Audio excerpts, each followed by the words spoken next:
Hi everyone, I'm starting today's video with a little bit of inspiration for my project.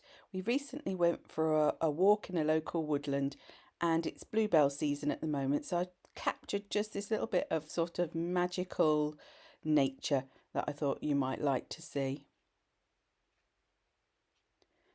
So thank you for watching today. Welcome and welcome back if you're a returning viewer. I'm working in my Canson sketchbook today and I wanted to use my Gelatos to sort of create my background. So I masked off the edges of my page and then I did, before I started, added a layer of transparent gesso, just because Gelatos and distress crayons, all those sorts of mediums, do smudge a lot better on a gessoed surface.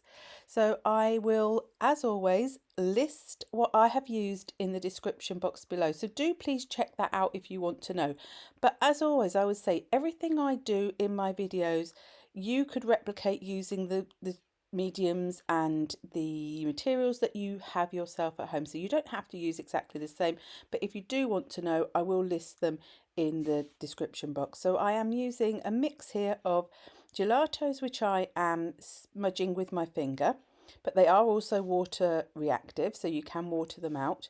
And I'm using some of my core watercolours by Golden, and again I will list the colours I've used in the description box, just to sort of add a little bit of a different textures, different feel to the background. And I'm going with blues, a little bit of purple, because there were some purpley sort of bluebells. I always find that. Are they purple bells if they're not blue?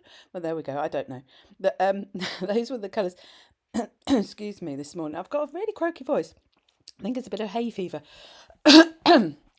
And I'm also adding in a fair bit of green because, as you could see from the video, there was lots and lots of green lushness around at the moment, where in the UK we are in quite a way now, I suppose, into spring, and we have had some beautiful weather recently.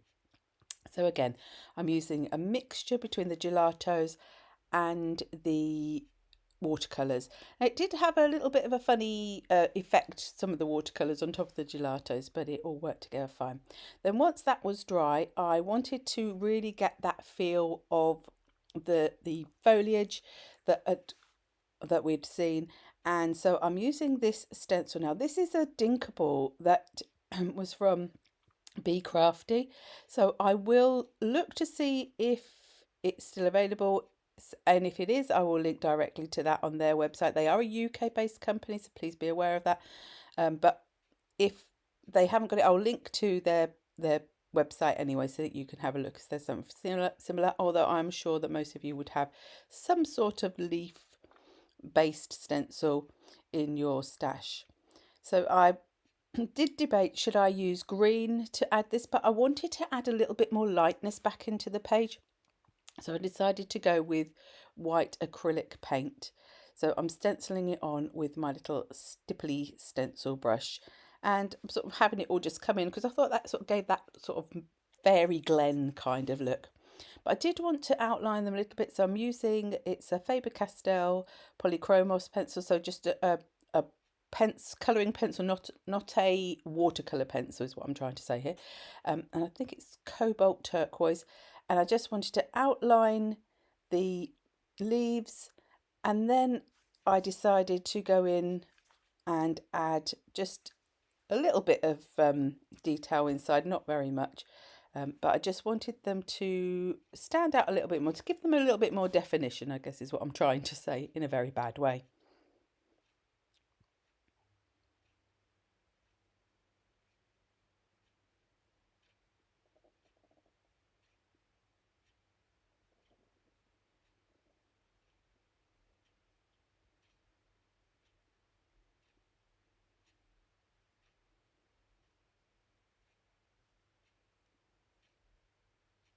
Now at this point I decided I wanted to add a little bit of detail in with some acrylic pen.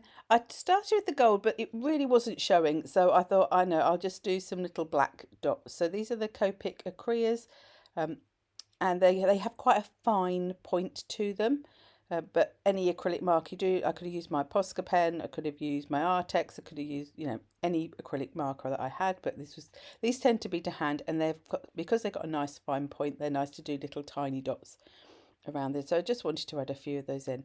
Now here I'd already cut out a couple of images from the Maremi's Flowers in Bloom. Now both these images actually come from the very back of the book on the bonus page that she puts in to sort of give you other sort of ideas, but that's the book that these came from. This little grumpy looking fairy. I don't know whether she's grumpy or whether she just looks like she's contemplating.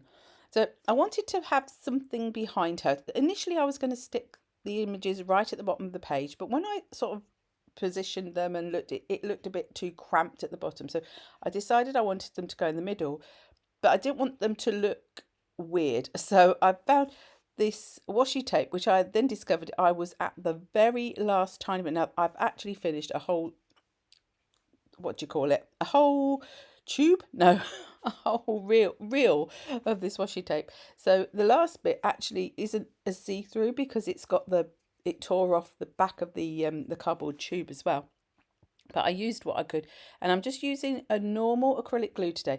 Often I use matte medium, but today I just thought, no, I'm just going to use my normal glue just to show you don't have to have a specialist glue to do this. You can just use your normal white PVA based type glues to stick your things down. So I've got the two different washi tapes there just to add a little bit of backdrop to my images, and then I'm sticking on my fairy and the flower with my glue. Now, I was going to say something and I forgot what it was. I'm sticking them down. There you go. I think I was trying to be careful not to squish too much glue out because obviously it is a plastic, and then for when you try and put anything over the top, it is going to resist. Now I'm using my Stabilo All Black pencil to try and add some shadowing. Now this is when I realised that this washi tape has got a bit of a plasticky finish to it. Some washi tapes are much more papery, which is fine, and some have got a little bit more of a plasticky feel, and the hearts had a plasticky feel. So I was struggling a little bit to get the the pencil to water out over the top of them. I do apologise for my I'm trying to get this voiceover done before anybody comes back into the house. So I could have added another layer of clear gesso over the top to give me a bit of tooth, and then that would have helped the pencil to stick.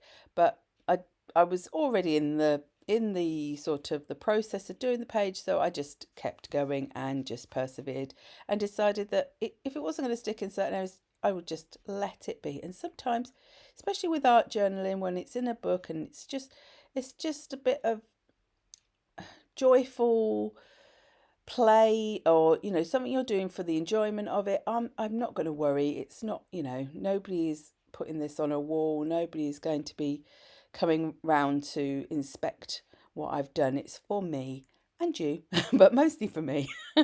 And so I wasn't worried, and I just kept on keeping on. And so I'm just adding in the black this time. I did debate whether to go with the colour, but in the end I thought, no, there's the black in the hearts was quite prominent, so I thought the black, it would just echo that blackness there as well. If I hadn't got any other black in the page at all, I would have probably gone with a more subtle colour like a grey or brown or even a blue, but because that black was there, I did want that to sort of echo it.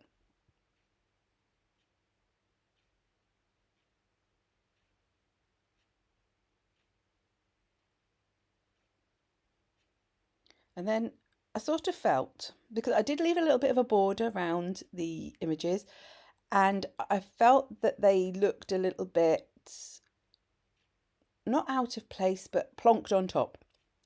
And what I usually do is when I find things look like they're too much just on the top, even the shadowing this time I didn't feel it had blended it in enough, that sometimes if you add something over the top like stenciling or stamping that goes partially over your image, partially over your background, it helps to unite it. It helps to push the image a little bit more into the background, because then that stamping or that stenciling becomes your foreground, and it makes it all sort of blend better. So that is what I did here with this stamp set, which is, again, it's another one that's from Be Crafty. Again, I don't know if it's still available. Now, I started off, I thought I was going to use the Artex acrylic marker, but as soon as I put it down, I realised it wasn't what I wanted and I couldn't water it out. So I decided to go with the watercolour pencil from the Distress range, and this is Prize Ribbon. I thought then they would look a little bit like bubbles floating through, adding into that sort of magical fairy theme. And I thought she could be sort of looking at the bubbles sort of floating around her as well. I thought that might be quite cute. So I'm just doing, and because they were watercolour, then you could still see through the circles, through the bubbles. I mean, they are meant to be coffee stains, but in my world they're bubbles today, and so you can still see through them, so they do look like they're something transparent floating through the air. And they did need a little bit of a highlight, so I'm going in this time with my white Posca pen, and it was, I don't think I'd let the watercolour dry properly, so it was pulling up in some areas, and then I decided to add a few little splatters with my pen. You could do this with any white ink, white paint. I've just pumped the pen and then just hit it, and you get some splatters. And finally, I added a sentiment. This one is from the Lemon Creation books, and I think it was Live Like Flowers, something like that. I can't read it from here, but it was one that I felt went with the page, and I just attached that with some glue. So thank you ever so much for watching today. If you have enjoyed this video, do please give it a thumbs up. And if you haven't already subscribed, I would love it if you could hit that subscribe button and continue with me on this arty crafty journey. And until the next time, bye-bye.